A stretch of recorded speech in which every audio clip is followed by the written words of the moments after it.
नमस्कार दोस्तों, स्वागत है आप सभी का हमारे इस खास सेशन में। तो चलिए, आज हम दुनिया के पानी के संकट को एक बिल्कुल नए और सच कहूं तो एक बेहद जरूरी नजरिए से देखते हैं, कमी से दिवालियापन तक। एक सवाल से शुरू करते हैं जो शायद आपको सोचने पर मजबूर कर दें। क्या हो अगर हम जिस भाषा का इस्तेमाल कर रहे हैं, मतलब ये जल संकट शब्द, वो हमारी समस्या की असली गहराई को बताने के लिए काफी ही ना हो। अच्छा, तो इस पूरे मामले की तह तक जाने के लिए पहले उन वजहों को समझना होगा जो ज्यादातर लोग जानते हैं। देखिए, वर्ल्ड रिसोर्सेज इंस्टीट्यूट के मुताबिक 3 बड़ी वजहें हैं जो इस संकट को बढ़ा रही हैं। पहली, क्लाइमेट चेंज, जो सूखे इलाकों को और भी सूखा बना रहा है। दूसरी, हमारी बढ़ती आबादी और लाइफस्टाइल, जिससे पानी की खपत वाली प्रोडक्ट्स की डिमांड बढ़ रही है। और तीसरी, हम जमीन के नीचे का पानी इतनी तेजी से निकाल रहे हैं कि वो दोबारा भर ही नहीं पा रहा। इसके नतीजे वाकई में चौंकाने वाले हैं। अनुमान ये बताते हैं कि अगर हालात ऐसे ही चलते रहे तो 2030 तक दुनिया में जितनी पानी की जरूरत होगी उससे 40% कम पानी उपलब्ध होगा। जरा सोचकर देखिए, दुनिया का लगभग आधा हिस्सा बिना पर्याप्त पानी के कैसा लगेगा। लेकिन अब कहानी में एक नया मोड़ आता है। कुछ एक्सपर्ट्स का कहना है कि हमें इससे सिर्फ एक अस्थायी संकट से कहीं ज्यादा गंभीर रूप में देखने की जरूरत है। हाल ही में यूएन यूनिवर्सिटी की एक रिपोर्ट ने एक नया शब्द सामने रखा है, वाटर बैंक्रप्सी, या कह लें जल दिवालियापन। इसका मतलब है एक ऐसी स्टेज जहां हमारे वाटर सिस्टम्स पूरी तरह से फेल हो चुके हैं, एक ऐसा पॉइंट जहां से वापस पहले जैसे नॉर्मल हालात में लौटना लगभग नामुमकिन है।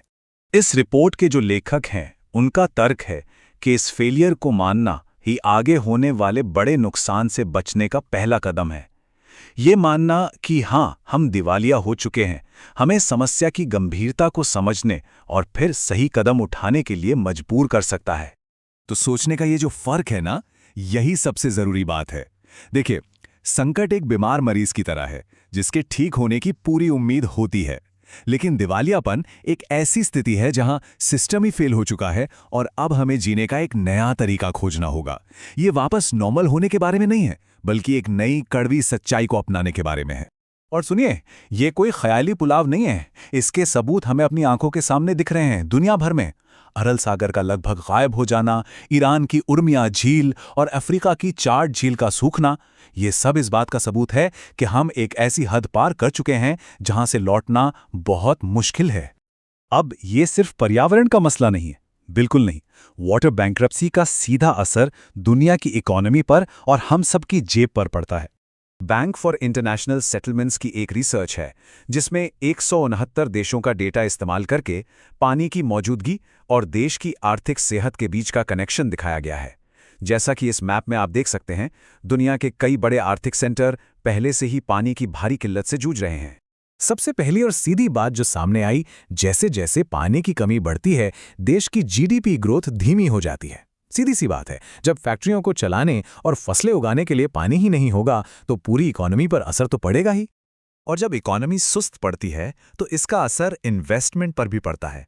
जब ग्रोथ ही धीमी हो तो कोई निवेशक पैसा क्यों लगाना चाहेगा? और ये एक ऐसा चक्कर बन जाता है जिसे तोड़ना बहुत मुश्किल है। और इसका असर सीधा हम सबकी जेब पर पड़ता है। रिसर्च ये बताती है कि पानी की कमी बढ़ने से महंगाई भी बढ़ती है, जिससे हर साल चीजें लगभग 3% तक महंगी हो सकती हैं। जब पानी महंगा होगा तो खाना और बिजली जैसी जरूरी चीजें भी महंगी हो जाएंगी। तो ठीक है, हमने मान लिया कि हम दिवालिया हो चुके हैं। इसका मतलब ये नहीं कि सब खत्म हो गया। इसका मतलब है कि अब हम इस बारे में गंभीरता से बात कर सकते हैं कि इस सिस्टम को दोबारा कैसे खड़ा किया जाए और पानी के साथ एक सस्टेनेबल भविष्य कैसे बनाया जाए। तो ये नया सिस्टम कैसा दिखेगा? देखिए, पॉलिसी लेवल पर हमारे पास संयुक्त राष्ट्र का सस्टेनेबल डेवलपमेंट गोल 6 है, जो एक तरह से ग्लोबल रोड मैप है। इसका मकसद सिर्फ सबको साफ पानी देना नहीं है, बल्कि हमारे पूरे वाटर इकोसिस्टम को फिर से सेहतमंद बनाना है। अब बात करते हैं टेक्नोलॉजी की। इसमें एक बहुत बड़ा फोकस है डीसैलिनेशन पर, यानी समंदर के खारे पानी को मीठे पानी में बदलने की प्रक्रिया। ये टेक्नोलॉजी उन देशों के लिए तो एक लाइफलाइन की तरह है जहां ताजे पानी के स्रोत बहुत कम हैं। और इस टेक्नोलॉजी में पैसा भी खूब लग रहा है। जैसा कि आप देख ही सकते हैं, अंदाजा है कि यह मार्केट 1 दशक में ही दुगने से भी ज्यादा बढ़ जाएगा, यानी $14.5 बिलियन से बढ़कर $35.5 बिलियन तक पहुंच जाएगा। और मजे की बात यह है कि ये टेक्नोलॉजी अब और भी ज्यादा स्मार्ट होती जा रही है। एआई की मदद से प्लांट के सेंसर लगातार डेटा इकट्ठा करते हैं। फिर एआई उस डेटा को एनालाइज करके पैटर्न ढूंढता है और ऑटोमेटिकली सिस्टम को एडजस्ट करता है ताकि बिजली की खपत कम हो और पानी का प्रोडक्शन बढ़ सके। तो आखिर में हम इसी एक सवाल पर आकर रुक जाते हैं। ये मानना कि हम वाटर बैंक्रप्सी की हालत में हैं, हमें मजबूर करता है कि हम प्रकृति के प्रति अपने कर्ज को चुकाने का एक नया तरीका ढूंढें। अब सवाल सिर्फ मैनेजमेंट का नहीं है, बल्कि ये है कि हम जीने के लिए एक नया सस्टेनेबल रास्ता कैसे बनाएंगे। तो ये थी आज की हमारी पेशकश। अगर आपको हमारा काम पसंद आया तो इस वीडियो को लाइक और शेयर ज़रूर करें, और ऐसे ही दिलचस्प विषयों पर जानकारी के लिए हमारे चैनल को सब्सक्राइब करना ना भूलें। धन्यवाद।